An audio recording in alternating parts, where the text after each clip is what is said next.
அலசல் நண்பர்களுக்கு வணக்கம். இந்த வீடியோவில் அலசல் மூலிகை வரிசையில் 293வது மூலிகையை நம்ம அலச இருக்கிறது.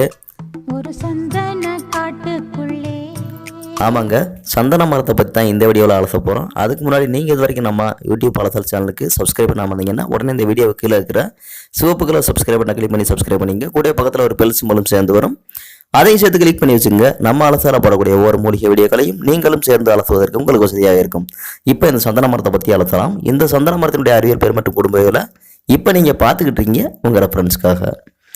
இந்த சந்தன மரத்தினுடைய வேறு பெயர்கள் என்ன அப்படின்னு பார்த்தோம்னா, முருகு சத்தம், ஆரம், சாந்தம், சாந்து, சந்தனம் அப்படின்னு தமிழில் சில பெயர்களும், இந்தியன் சாண்டல்வுட், சாண்டலம் ஆல்பம் அப்படின்னு ஆங்கிலத்தில் சில பெயர்களும் இருக்குது. இதில் எத்தனை வகைகள் இருக்குது அப்படின்னு பார்த்தோம்னா, இதில் கட்டையினுடைய நிறத்தை பொறுத்து வெண் சந்தனம், அதாவது வெள்ளை சந்தனம், மஞ்சள் சந்தனம், செஞ்சந்தனம், அதாவது செம்மை கலந்த சந்தனம் அப்படின்னு 3 வகை இருக்குது. இதில் வெள்ளை சந்தன மரம் பல லட்சம் மரங்களுக்கு எங்கேயாவது ஒன்று தான் இருக்கும், மிக அரிதான ஒரு மரம் அப்படின்னு சொல்லுவாங்க, கிடைப்பதற்கு ரொம்ப அரிதானது. செஞ்சந்தனம் என்பது நீங்கள் அடிக்கடி கேள்விப்பட்டிருப்பீங்க. நியூஸில் பார்த்தீங்கன்னா செம்மர கடத்தலை பற்றி அதிகமாக சொல்லுவாங்க. செம்மரம் அதிகமாக கடத்தப்படுகிறது அப்படின்னு. அந்த செம்மரம் என்பது இந்த செஞ்சந்தன மரம் தான். 3வதா மஞ்சள் சந்தனம் என்பது இப்போ நம்ம வீடியோவில் பார்த்துக்கிட்டு இருக்க இந்த மரம் தான். இது மஞ்சள் சந்தன மரம். இதனுடைய கட்டை பார்த்தீங்கன்னா மஞ்சளாக இருக்கும். இந்த சந்தன மரமானது எங்கெல்லாம் வளருது அப்படின்னு பார்த்தோம்னா, அளவான மழை பெறக்கூடிய மலைப்பகுதிகள், சரளை கலந்த நிலங்கள், செம்மண் நிலங்கள், ஆற்றங்கரை ஓரங்கள் போன்ற பல பகுதிகளிலையும் இயற்கையாகவோ அல்லது நட்டு வளர்ப்பதன் மூலமாகவோ அதிகமாக செழித்து வளர்கிறது. அடுத்து இதனுடைய அமைப்பு பற்றி கொஞ்சம் பார்க்கலாம்.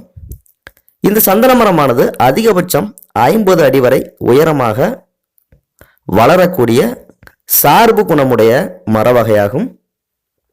அதாவது இது வளரும் இடத்தில் தனக்கு பக்கத்தில் உள்ள மரத்தினுடைய வேர்களில் இருந்து நீரையும் சத்துக்களையும் உறிஞ்சி வளரக்கூடிய இயல்பு உடையது. இந்த சந்தன மரமானது வளரும் போது பல கிளைகளும் துணை கிளைகளும் பிரிந்து அடர்த்தியாக வளரும் இயல்புடையது. இதனுடைய இலைகள் சிறிய இலைகளாக 2 தண்டின் இருபுறமும் எதிரெதிரே அமைந்திருக்கும். இந்த இலைகள் மெல்லிய இலைகளாக உள்ளன. இந்த மரத்தினுடைய பூக்கள் மெரூன் கலரில் 5 இதழ்களை உடைய மிக நுண்ணிய பூக்களாக உள்ளன. இதன் காய்கள் சுண்டைக்காய் வடிவத்தில் அதே அளவில் பச்சை நிறத்தில் உருண்டையாகவும், பழங்கள் கருப்பு நிறத்தில் பளபளப்பாகவும், இதன் பழச்சாறு இளஞ்சிவப்பு நிறத்திலும், இதனுடைய சதை பகுதி வெண்மையாகவும், இந்த வெண்மையான சதை பகுதிக்கு உட்பகுதியில் விதைகள் உருண்டை வடிவத்தில் ஒரு பழத்துக்கு ஒரு விதை மட்டுமே காணப்படுகின்றது. இந்த மரத்தினுடைய மேல் பட்டை இள வயதுடைய வேப்ப மரத்தினுடைய பட்டையை போல கோடு கோடாக வெடிவு போன்று காணப்படுகின்றது. முற்றாத இளமரத்தினுடைய உள்தண்டு வெண்மை நிறத்திலும், 3 வருடத்திற்கு மேற்பட்ட முற்றிய சந்தன மரத்தினுடைய தண்டு இள மஞ்சள் நிறத்திலும், நன்றாக முற்றிய அதாவது 10 வருடம் எட்டிய சந்தன மரத்தினுடைய தண்டு பகுதி அடர் மஞ்சள் நிறத்திலும் காணப்படுகிறது. நன்றாக முற்றிய தண்டின் மைய பகுதியில் இருக்கக்கூடிய குறிப்பிட்ட சுற்றளவு கொண்ட கருப்பு நிற பகுதி அந்த மரத்தினுடைய வைரம் எனப்படும். இந்த சந்தன மரத்தினுடைய வைரப்பகுதி மிகுந்த வாசனை உடையதாக உள்ளது. இந்த வைரப்பகுதி எண்ணெய் சத்து மிகுந்து காணப்படுகின்றது. மருத்துவத்துக்கு பயன்படுத்தப்படும் தேகத்துக்கு குளிர்ச்சியை தரக்கூடிய அகர் என்ற எண்ணெய் இதிலிருந்து தான் எடுக்கப்படுகிறது. அதே போல இந்த மரத்தினுடைய வேர்பகுதியும் நல்ல வாசனையுடன் காணப்படுகிறது. நல்ல தரமான சந்தனத்தை பெற சந்தன மரமானது குறைந்தபட்சம் 10 வருடமாவது முதிர்ந்து இருத்தல் அவசியம். இந்த மரத்தினுடைய வெண்பட்டைக்கு உள்பகுதியில் உள்ள மஞ்சள் நிற தண்டு பகுதியே சந்தனக்கட்டை என்று அழைக்கப்படுகிறது. இதிலிருந்துதான் சந்தனத்தூள், சந்தன வில்லை, சோப்புகள், ஆயின்மெண்ட்டுகள், வாசனை திரவியங்கள் என பல வாசனை ஏற்றப்பட்ட பொருட்கள் தயாரிக்கப்படுகிறது. ஆப்பிள் பிளாக்வுட் என்ற மரத்திற்கு அடுத்து உலகிலேயே மிகவும் விலை மதிப்பு மிக்க மர வகைகளில் இந்த சந்தன மரம் உலகத்திலேயே 2வது இடத்துல இருக்குங்க. அடுத்து இதனுடைய குணத்தை பற்றி கொஞ்சம் பார்க்கலாம். இந்த சந்தன மரம் பொதுவாக குளிர்ச்சி தன்மையை உடையது. இந்த சந்தன மரமானது சிறுநீர் எரிச்சல், வெட்டைச்சூடு, முகப்பரு, காய்ச்சல், கண்கட்டி, இரத்த மூலம், வெண்குஷ்டம், படர்தாமரை, மனச்சோர்வு, தீக்காயங்கள், உடல் சூடு, வியர்க்குரு, மன அழுத்தம், தோல் கருத்து போதல், ஒற்றை தலைவலி, வியர்க்காத தேகம், வெள்ளைப்படுதல், உடல் பலக்குறைவு, சொறி, சிரங்கு, விந்து நீர்த்து போதல், கருமேகம், படை, உஷ்ணக்கட்டிகள் மற்ற அனைத்து விதமான தோல் சம்பந்தப்பட்ட பிரச்சனைகளையும் தீர்த்து உடலை அழகாகவும் பளபளப்பாகவும் வைக்கிறது இந்த சந்தன மரம். மேலும் பல கூட்டு மருந்துகளுடன் இணைந்து பலவிதமான நோய்களையும் தீர்க்குது. அடுத்ததனுடைய மருத்துவ பகுதிக்கு செல்லலாம். இந்த சந்தன கட்டையிலிருந்து எடுக்கப்படும் சந்தனாதி தைலம் கடைகளில் கிடைக்கும். இதை சருமத்தின் மீது தடவிட்டு வந்தோம்னா சரும நோய்கள் அணுகாது. தோல் அழகாக பளபளப்பாக குளிர்ச்சியாகவே இருக்கும். இந்த சந்தனக்கட்டையை இழைத்து தூளாக்கி சாம்பிராணி புகை போடும் கரண்டியில் போட்டு புகைய விட்டோம்னா வீட்டில் நறுமணம் கமலும், காற்றில் உள்ள நச்சுக்களை போக்கும். இதனுடைய வாசனையை நாம் நுகரும்போது மன அழுத்தம், மனச்சோம்பல் இவை எல்லாமே அகன்று புத்துணர்வு கிடைக்கின்றது. வீட்டில் தெய்வீகத்தன்மை கூடுகிறது. அடுத்து சந்தனத்தூள் 3 டீஸ்பூன் அளவு எடுத்து 1/4 லிட்டர் நீர் விட்டு காய்ச்சி நன்றாக கொதித்ததும் வடிகட்டி 3ஆக பிரித்து 3 வேளை குடித்து வர நீர்க்கோவை, காய்ச்சல், இதய துடிப்பு சீரின்மை போன்றவை நீங்கும். அடுத்து நெல்லிக்காய் சாறு 2 டீஸ்பூனுடன் 5 கிராம் அரைத்த சந்தனத்தை கலந்து உருண்டையாக்கி காலை நேரத்தில் வெறும் வயிற்றில் சாப்பிட்டு வர இரத்த சர்க்கரையினுடைய அளவு படிப்படியாக குறையும். அடுத்து சந்தனக்கட்டையை எலுமிச்சம்பழச்சாற்றில் உரைத்து தடவ முகப்பரு, சொறி, சிரங்கு, வெப்ப கொப்புளங்கள், படர்தாமரை, வெண்குஷ்டம் இவை எல்லாமே சரியாகும். அதே சந்தனக்கட்டையை பசும்பாலில் உரைத்து கலந்து குடித்து வர வெட்டைச்சூடு, சிறுநீர் சுருக்கு, மேகச்சூடு, சிறுநீர் அலர்ஜி, வெள்ளைப்படுதல் இது எல்லாமே சரியாகும்.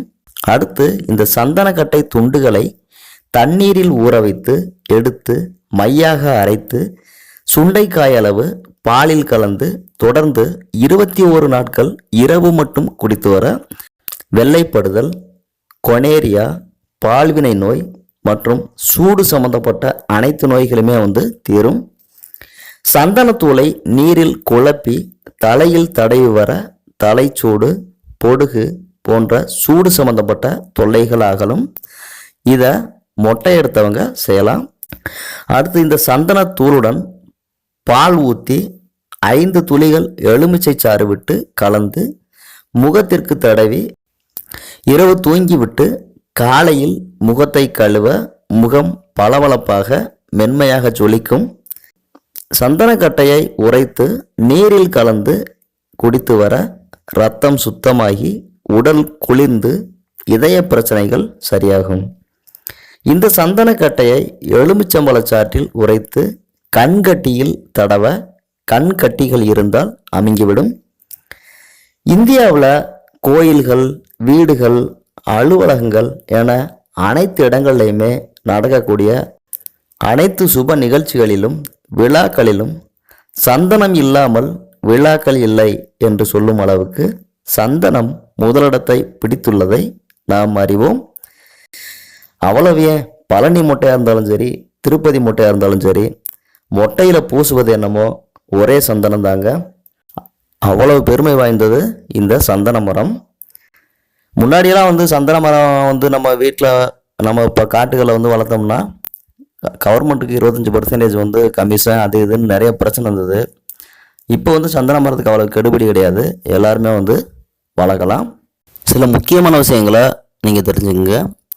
இந்த சந்தனத்தை வந்து நம்ம உள் மருந்து அடுக்கும்போது கடைகளில் தற்காலத்தில் கிடைக்கக்கூடிய சந்தன வில்லைகளையோ சந்தன பவுடரோ பயன்படுத்தாதீங்க. ஏன்னா தரமில்லாதது. உள் மருந்துக்கு வந்து நேரடியாக கட்டைகள்லேருந்து கட்டையை உரசியோ அல்லது கட்டையை பவுடர் செய்தோ அந்த மாதிரி நம்ம தயாரிக்கணும். அதுதான் உள் மருந்து எடுத்துக்கணும். கடையில் அடையக்கூடிய சந்தன வில்லைகளையும் பவுடரையும் வந்து நம்ம வெளிப்பூச்சுக்கு அல்லது வெளி உபயோகத்துக்கு மட்டும்தான் பயன்படுத்தணும். அடுத்து இந்த சந்தன மரம் எப்படி இனவிருத்தி ஆகுது அப்படின்னு பார்த்தோம்னா, இதனுடைய விதைகள் மூலம் நடவு செய்யப்பட்டு இந்த மரம் வந்து இனவிருத்தி ஆகுது. இன்னொரு முக்கியமான ஒரு விஷயத்த உங்கள்கிட்ட சொல்லணும்னு ஆசைப்பட்டேன், மறந்துட்டேன், இப்போ சொல்லிடுறேன். கிராமங்களில் வந்து மரமாக வளரக்கூடிய சிறு கன்றுகளை கன்றாக இருக்கும்போது எப்படி சொல்லுவாங்கன்னா, ஒரு புளிய மரம் சிறு கன்றாக இருக்கும்போது புளியங்குட்டி அப்படின்னு சொல்லுவாங்க. அதே மாதிரி ஒரு வேப்ப மரம் சிறு கன்றாக இருக்கும்போது அதை வேப்பங்குட்டி அப்படின்னு சொல்லுவாங்க. அதே மாதிரி தாங்க இந்த சந்தன மரத்தையும் சிறு கன்றாக வளரும் பருவத்தில் இருக்கிற சந்தன மரத்தை சந்தனக்குட்டி அப்படின்னு சொல்லுவாங்க. இதைத்தான் சொல்ல வந்தேன், வேற ஒன்றும் இல்லை. இந்த வீடியோவில் நம்ம ஒரு விஷயத்தை சொல்லி முடிக்கிறதுக்குள்ள வேற வகைகள் மஞ்சள் சந்தன மரத்தை பற்றி அலசணும். இந்த வீடியோ பிடிச்சிருந்ததை நான் மறக்காம இந்த வீடியோக்களை ஒரு லைக் பண்ணுங்கள். இந்த வீடியோ சம்மந்தப்பட்ட கருத்துக்களையும் உங்களது சந்தேகங்களையும் உங்களது அனுபவங்களையும் கீழே கமெண்ட் செக்ஷனில் சொல்லுங்கள். மீண்டும் இதே போன்ற ஒரு அருமையான அபூர்வமான அதிசயமான பல மூலிகைகள் நலத்தோடு உங்களோட இணைந்து அலசும் வரை உங்களிடமிருந்து விடைபெற்றுக் கொள்ளும் நான் உங்கள் நல்லசாமி. வணக்கம் நண்பர்களே, நன்றி. ஜவ்வாது பன்னீரை நீ எடுத்து சேர்த்துக்கோ.